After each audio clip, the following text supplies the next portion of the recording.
Well, we're here again at Farnborough after a 4-year gap because obviously in 2020 something happened. Oh, the pandemic, that's right, and there was no show. So here we are back in 2022.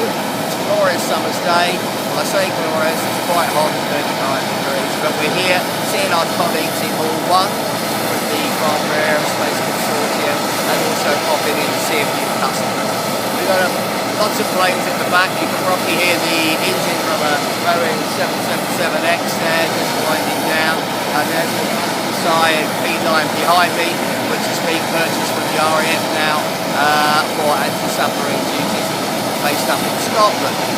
So we're having a great time here, not too hot, cloud comes over so it's not worth making sun, but the Hall 1 is air conditioned and we're going to go back up there and have a cool drink with our friends from the Farnborough Aerospace Consortium.